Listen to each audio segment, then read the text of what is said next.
Welcome back to Media Champions on Daily Ad Brief. I'm your host, Mary Griffin, and today we are bringing on another subject matter expert in the world of communication, marketing, and advertising with tips and best practices to share.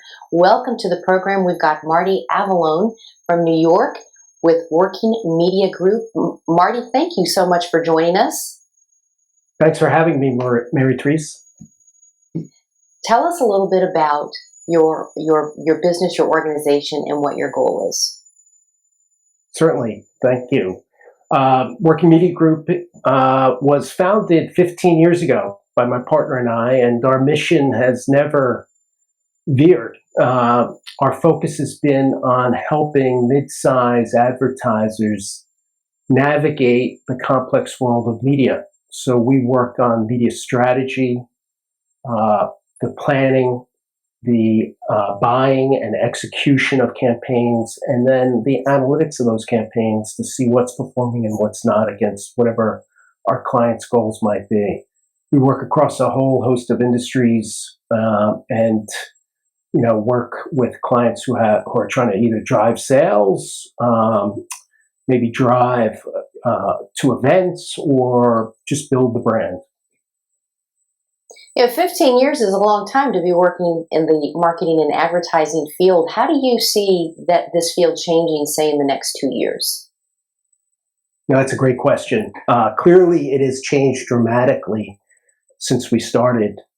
Digital was in its infancy when we first got started, and now digital is, if not more, almost 60% of the planning and the buying and execution that we do. So digital's obviously on the forefront, and it'll continue to evolve. I mean, in the next 2 years, where we're seeing some real shifts are in the world of audio, streaming audio, whether that's podcasts and other traditional audio programs are becoming sort of the newfound media where people are using it in a multitasking environment to gather information.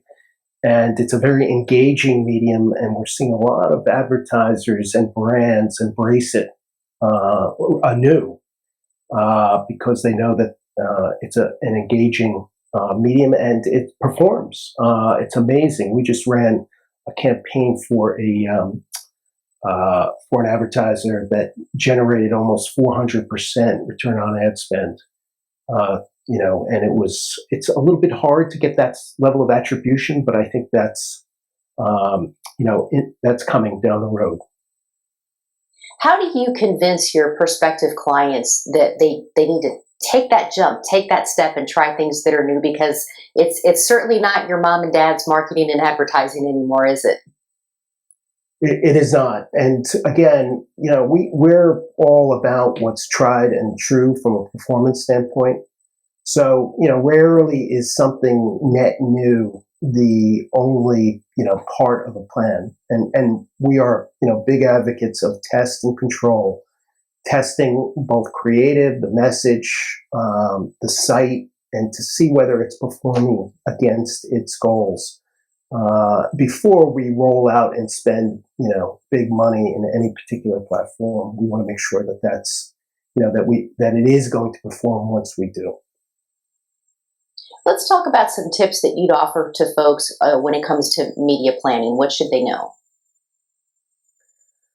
Well, again, I think it's, it's fairly straightforward. It's the process that we've been going through from day one. First, you really need to understand your audience. And there's a ton of data out there that you can gather digitally about who is, either spending time on your site or who are your customers or prospects. So understanding that audience is really critical. And that's not just, age and gender. It's also detailed demographics about and psychographics about that audience. And so we work and build personas. But from there, it's then, understanding how they consume media and then how they, what we call the path to purchase. How do they, take that path to come to the conclusion that this is, a product that I want to buy, or this is an event I want to attend, or you name it. And again, we study that path to purchase and what kind of media is going to be most engaging to them along that path. And that's pretty much how our process works. And then again, as I said, we make sure that upfront we've determined how we're going to analyze that performance, whether that performance is building the brand or whether it's driving the actual sale. So again, I think it's a straightforward process, one that we've been working on for the last 15 years, and I think it will continue to be the case in the years to come. So many businesses, whether they're a local small business or a Fortune 500 company, will have internal marketing, advertising directors and managers. Why is it important, from your perspective, that they partner with a media buyer to work with them to reach their goals?